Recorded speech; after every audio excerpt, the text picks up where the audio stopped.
안녕하세요. 김유라입니다. 오늘은 유대인 엄마는 장난감을 사지 않는다 라는 책을 가져왔어요. 이 책은 제가 어디서 추천을 받았는지 모르겠는데 갑자기 제가 읽고 싶어가지고 구입을 했습니다. 이 책 없이 유대인 자녀 교육을 논하지 말라라고 되어 있고요. 이웃집 유대인 엄마들과 친하게 지내면서 속속들이 알게 된 유대인 자녀 교육의 7가지 원칙이라고 쓰여 있어요. 우리가 뭐 하브루타 교육이라든가 유대인 교육이 되게 좋다고 많이 알려져 있고요. 자녀 교육서에 굉장히 많은 비중을 차지하고 있습니다. 근데 이분은 미국에 거주하시면서 유대인 유치원을 아이들을 보냈고요. 이 유대인 교육을 이제 아이에게 해주기 위해서 유대인 유치원 다니면서 이제 유대인 엄마들과 어울리면서 그걸 문화를 알게 되었다고 해요. 그래서 지금도 미국에 살고 계시나? 모르겠어요. 지금 살고 있는 것 같아요. 국회 정책 인턴이었고요. 미국에 와서 초등학교에서 선생님 보조하는 일도 하고 아이들도 인도하고 미국에 있는 한 대학교에서 부모 자녀 관계 임상심리학 연구 모임도 참여하고 있다고 합니다. 그래서 5년 동안 일기장에 써놨던 그런 자녀 교육의 이야기를 묶어가지고 한 권의 책으로 나왔다라고 합니다. 아이를 어느 유치원에 보낼까? 그리고 소수민족이지만 세계를 좌지우지하는 유대인의 교육법이 매우 궁금했다고 해요. 우리도 한번 알아볼까요? 세계에 정말 많은 부를 유대인이 가지고 있죠. 그 비결을 우리 한번 알아보겠습니다. 페이스북 마크 주커버그, 구글 세르게이 브린, 스타벅스 하워드 슐츠, 베스킨라빈스 어바인 라빈스, 금융재벌 로스트 차일드. 금융재벌 로스차일드가 뭐 달러를 다 가지고 있다고 해도 과언이 아닙니다. 영화감독 스티븐 스필버그, 희극배우 채플린, 노벨 경제학상 폴 세뮤어슨, 노벨 평화상, 외교관 헨리 키신저, 화가 피카소, 샤갈, 사회주의 창시자 칼 마르크스, 현대과학의 선구자이자 천재 물리학자 아인슈타인 등등. 인류사에 큰 영향력을 행사한 인재들의 이름을 나열하다 보면 그들의 대부분 유대인이라는 것을 알 수 있다. 유대인은 미국의 인구의 2% 정도이나 미국 내 총 기부 금액 중 45%가량의 자선을 한다. 나라를 잃고 전 세계에 흩어져 살아야 했던 유대인들이 각 분야에서 성공할 수 있었던 비결은 무엇일까? 궁금하죠. 그래서 우리가 자녀교육서 중에 유대인 관련 책들을 되게 많이 보는 거예요. 성공도 마찬가지고요. 유대인 부모는 모두가 현명하고 똑똑하고 지혜롭다라고 생각하는 사람이 종종 있겠지만 그렇지 않다는 걸 봤대요. 그들도 실수를 하고 예외가 있다고 합니다. 오히려 유대인 아이들에 대한 나의 첫인상은요, 정신없고 산만하다였대요. 뭔가 막 공부 잘하고 똑똑하고 얌전한 게 아니라 아이들의 첫인상이 왜 이렇게 산만하지? 이랬다는 거예요. 그 이유를 한번 알아보겠습니다. 초등학교 미술 시간에요. 이 저자의 아이가요. 부모 얼굴 그리기를 했는데 얼굴을 파란색으로 칠했다고 준우 아빠구나. 이 책 저자의 남편 남편이 어릴 적에요. 부모 얼굴 그리기를 하는데 얼굴을 파란색으로 칠했다고 해서 미술 선생님한테 혼났대요. 그래서 살색 크레용으로 덧칠했다고 합니다. 우리 때 그랬죠. 살색으로 안 하고 뭐 빨강색으로 하고 이러면 당연히 혼났습니다. 유대인에게서는요, 그런 일이 있을 수가 없대요. 얼굴색이 살색이라는 그런 편견은 무서운 걸림돌이 돼서 아이들의 호기심을 끝까지 격려해 준다고 합니다. 그리고 5살 정도가 되면요, 바이올린, 피아노 같은 음악을 배우고요. 그리고 유대인 유치원에서 이 저자의 아이가 가장 많은 시간을 보낸 것은 책 읽고 대화하기래요. 우리가 바라는 거 아닌가요? 책 읽고 대화하기. 이걸 유치원에서 이미 하고 있다는 거예요.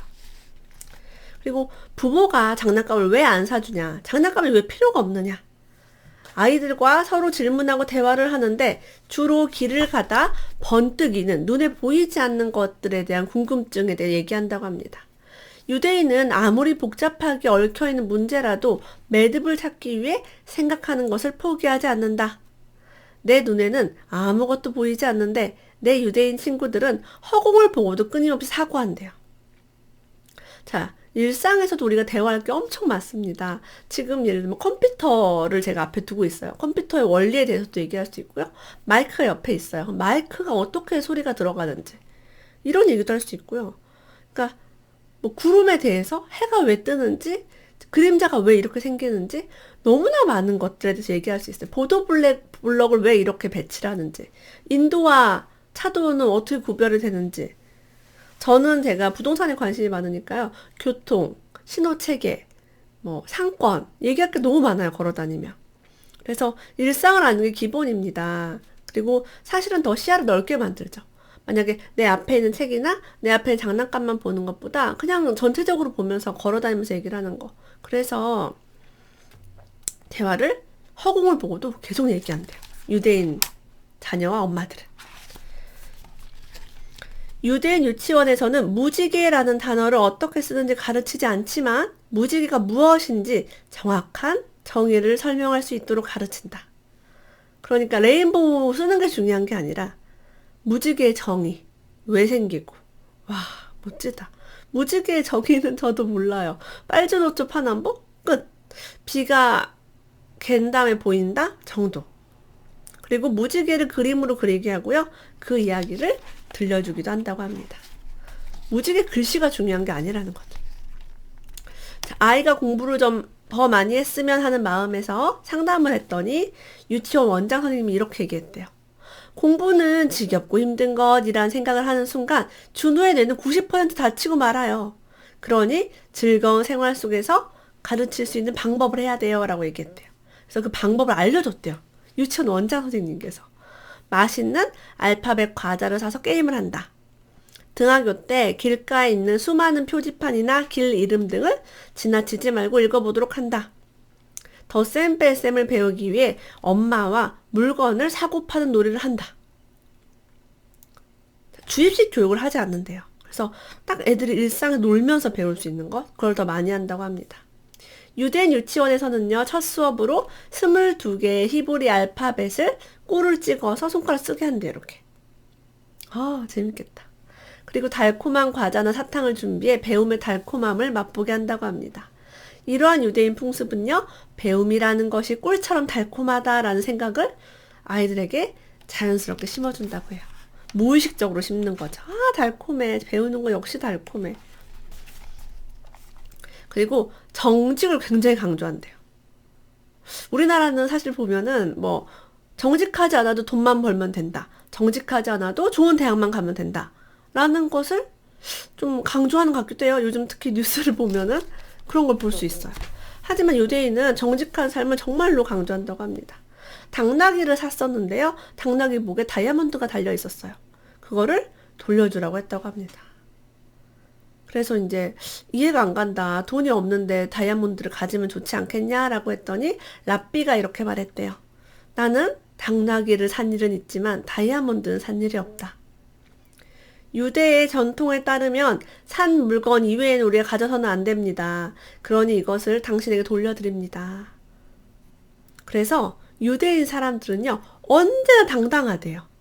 그리고 그 당당함은 사회성의 최고의 무기가 되어 좋은 인맥을 갖도록 도와주고 그 사회성과 인맥은 좋은 직업과 성공의 삶으로 이끌기도 한다라고 합니다. 자, 우리가 도둑질을 하면요, 죄책감이 생기고요. 수치심이 생겨요. 나는 못났다. 나는 죄인이야. 여기에 이제 어렸을 때 도둑질을 한 아이도 평생 죄인이 될 수 있어요. 아, 난 감옥을 가야 하는데 감옥을 안 갔구나. 경찰 아저씨가 나를 잡아가야 되는데 안 잡아갔구나. 언제 나를 잡아가지? 두려움. 알 수 없는 고통으로. 그리고 뭔가 안 좋은 일이 생기거나 몸이 아플 때, 내가 나쁜 짓을 해서 벌 받았나 보다라고 생각할 수 있어요. 그래서 두려움 없이 용기 있게 사는 게 굉장히 중요한데요. 죄책감을 가지면 인생 자체가 여러분 두려움과 용기 그냥 덩어리가 됩니다. 그러니까 이런 정직함을 강조하는 거, 이게 다이아몬드가 있고 없고가 아니라 평생 동안 두려움과 용기 없이. 그러니까 유대인들이 사업하면 성공하고 잘하는 거예요. 여기서 진짜 정직이 그래서 중요한 거죠. 정직하지 않고 거짓말을 자꾸 하면은 그걸 죄로 인식하니까 힘듭니다. 자, 어느 날이요, 아이가 말을 하지 않는다, 유치원에서. 말을 좀 많이 할 수 있도록 엄마가 대화를 많이 해달라. 이렇게 했더니, 이제 어머니가 너무 힘드시니까 이렇게 생각했대요. 집안일도 힘들고, 아이 유치원 보내는 것도 신경이 많이 쓰이는데, 대화까지 더 많이 해야 된다고 하니 퉁명스럽게 말을 했대요. 한국 속담에 빈수레가 요란하다라는 말이 있어요. 준우가 자신감이 생기면 더 표현하겠죠. 굳이 말을 많이 해야 되겠냐, 이런 말을 한 거예요. 내 대답을 들은 선생님은 곧바로 내 양손을 잡으면 이렇게 이야기했대요. 비어있는 수레가 조용히 있으면 수레가 거기에 있는지 아무도 몰라요. 존재감이 없이 버려진 수레가 되고 말지요.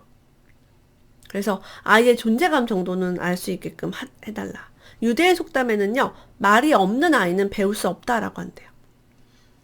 그래서 대화, 질문, 논쟁을 끊임없이 하는 게 유대인 교육의 핵심이라고 합니다. 아까 초반에 유대인 아이들은 산만하다, 뭐 이런 얘기가 있잖아요. 유대인 가족들은 되게 시끄럽대요. 책을 읽을 때도 조용히 읽는 게 아니라 막 자기들끼리 얘기하면서 도서관에 가면 그렇게 시끄럽대요. 이게 바로 토론식 교육이죠. 그러니까 말 안 하고 가만히 있으면 진짜 존재감이 없는 거예요. 그래서 토론, 질문 이런 걸 할 수 있도록.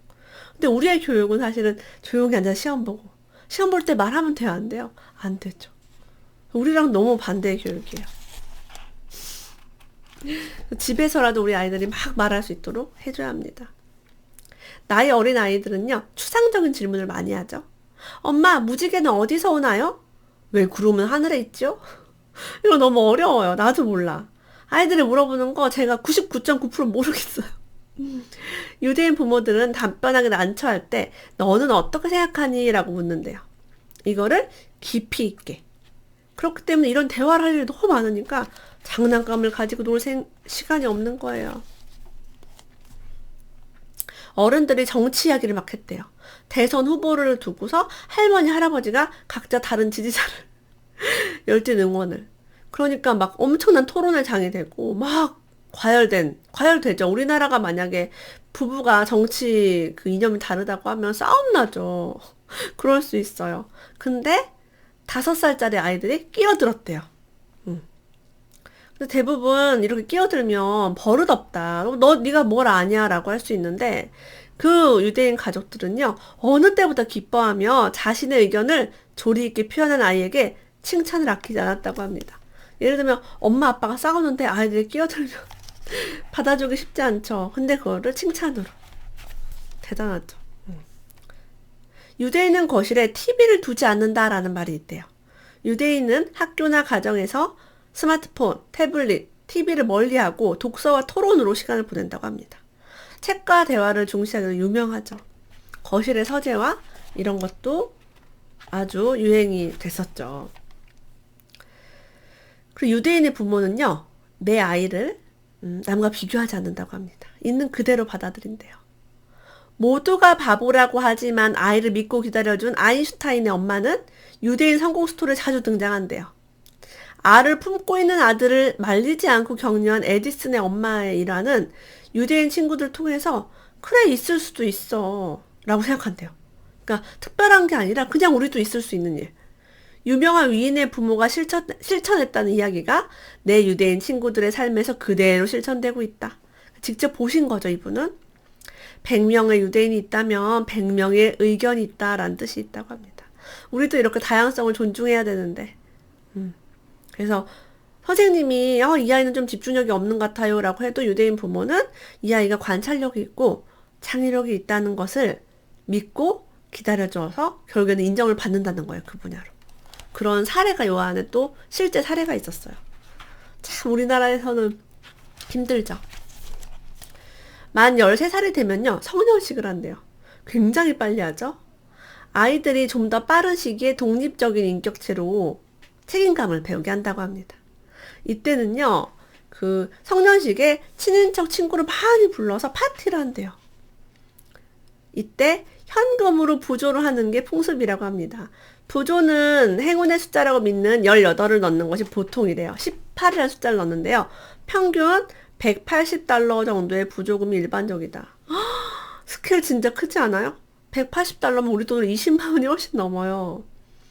아이한테. 일반적이래요. 와, 우리나라 이제 결혼식도 이렇게 많이 안 할 텐데. 부모는 이날 들어온 돈을 저축해 놓는다. 이 돈은 아이들이 대학이나 사회생활을 시작할 때 유용하게 사용된다.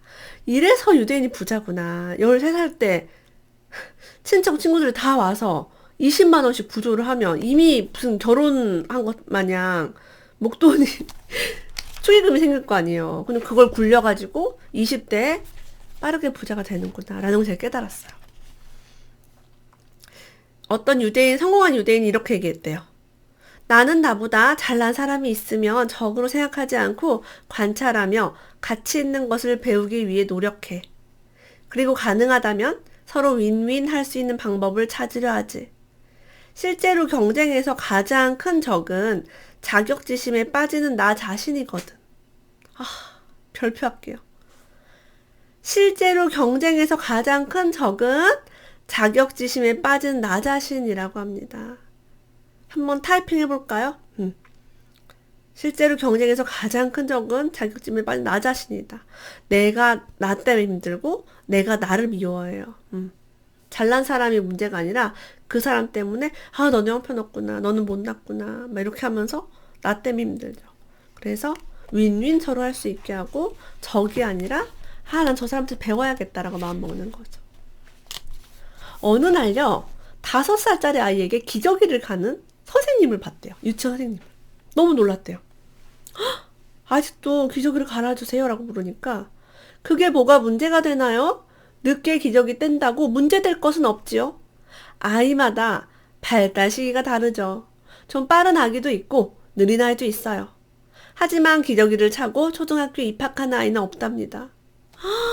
대박. 나 이거 보고 막 감동받았잖아요. 우리 아이가 첫째가 한 36개월까지 기저귀를 찼었어요. 조금 늦었죠. 다른 애들보다는. 유치원을 40개월 때 보냈어요. 와, 그래서 때를 기다려준다는 거예요. 그리고 위험하거나 남에게 피해가는 일이 아니면 스스로 하도록 놔두라고 유치원에서 학교에서 조언을 한대요. 와, 너무 멋지다. 유대인은요, 질문하는 아이로 키운대요. 세상에 어떤 일이 있어도 뺏기지 않는 것은 사람 머릿속에 있는 지혜이다. 지혜를 구하기 위해서 계속 묻게. 부모들은 아이가 생각을 멈추지 않고 할 수 있도록 환경을 곳곳에 만들어준다고 합니다.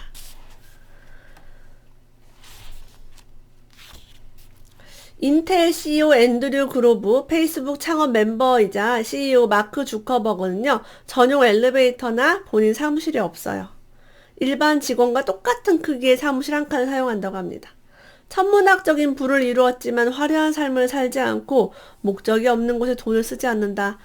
제가 페이스북 창업 마크 주커버거는 회색 옷만 입고 기부를 굉장히 많이 하기로 유명합니다. 그래서 유대인들은 근검 절약이 기본이래요. 허례허식이 없대요. 돈을 많이 벌어도 막 사치하는 게 없다고 합니다. 부모가 좋은 직업을 가지고 있어도 경제적 부를 이루었다 해도 풍요롭게 키우지 않는데요. 검소하게 하고 노동의 중요성을 가르치고 지출하는 돈의 출납을 관리할 능력을 가르친다고 합니다. 유대인 부모가 아이에게 교육하는 이 모든 경제 교육은 아이가 나중에 커서 돈을 관리하는 지혜가 된다. 그래서 유대인의 경제 교육은 아주 유명하죠. 전 세계적으로. 어릴 때부터 재테크 교육을 시킨다고 합니다. 유대 격언 중에 이런 게 있대요. 재산이 많으면 그만큼 근심이 늘어나지만 재산이 전혀 없으면 근심은 더욱 많아진다. 그래서 돈을 기본적으로 잘 알려주는 방법이 또 여기 이렇게 있습니다. 그러니까 한 이 뒷부분은 돈 얘기 되게 많아요.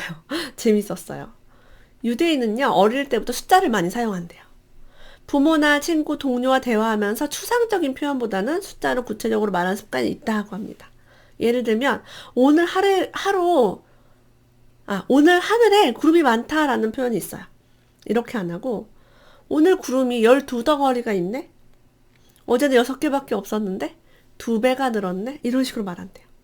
자, 원유가 올랐다가 아니라 원유가 지난달까지 배럴당 얼마였는데 오늘은 몇 달러다. 이렇게. 유대인에게는요, 30대 아저씨, 40대 아줌마 이런 말이 없대요. 35살의 유라, 42살의 동유리 이런 식으로 정확하게. 그래서 제가 예전에 아이한테 경제 교육할 때 5만 원짜리 로봇을 아이가 집어들면 이것은 1,000원짜리 스티커를 50개 사야 될 돈이야 라고 이제 개념을 알려줬어요. 아이가 어리니까. 10만 원짜리 학원을 보낼 때도 네가 좋아하는 명랑 핫도그 100개를 사 먹을 수 있는 돈이야 라고 얘기했더니 아이가 학원을 굉장히 열심히 다녔습니다. 바둑 학원 보낸 적이 있어요. 그리고 아주 어렸을 때부터 걷다가도 우리 아이가 이제 저도 숫자를 많이 말을 했어요. 계단을 내려갈 때도 그냥 안 내려가고 뭐 계단 내려간다. 하나, 둘, 셋, 넷 이렇게 밟으면서 계단 한 계단씩 내려가면 숫자 개념 알려줬거든요. 그러니까 우리 아이가 어느 날 되게 어린데 엄마 저기부터 여기까지 보도블록이 150개야 이런 식으로 얘기하더라고요. 그래서 이렇게 어릴 때부터 정확한 숫자에 대해서 이야기 나누는 건 정말 좋은 것 같아요. 저도 저희 아이들 키워보니까 숫자로 얘기하는 거는 되게 큰 도움이 몇 배 뭐 늘었다. 피자 같은 것도 먹을 때 몇 퍼센트, 몇 분의 몇 분수 개념도 얘기할 수 있는 거죠. 부피 개념도 물컵 같은 거 가지고 그 일상에서 하는 걸 중요시 여기는 거예요. 그러니까 비싼 교구나 장난감이 필요 없다라고 얘기하고 있습니다. 그 아이에게 좀 부자 되는 교육을 하고 싶으신 분은 이 책을 꼭 한번 읽어보시면 좋겠어요. 장난감도 안 사도 되니까 돈도 안 들고 얼마나 좋아요. 유대인 엄마는 장난감을 사지 않는다. 함께 읽어보았습니다. 오늘도 끝까지 해주셔서 감사합니다. 다음에 또 만나요.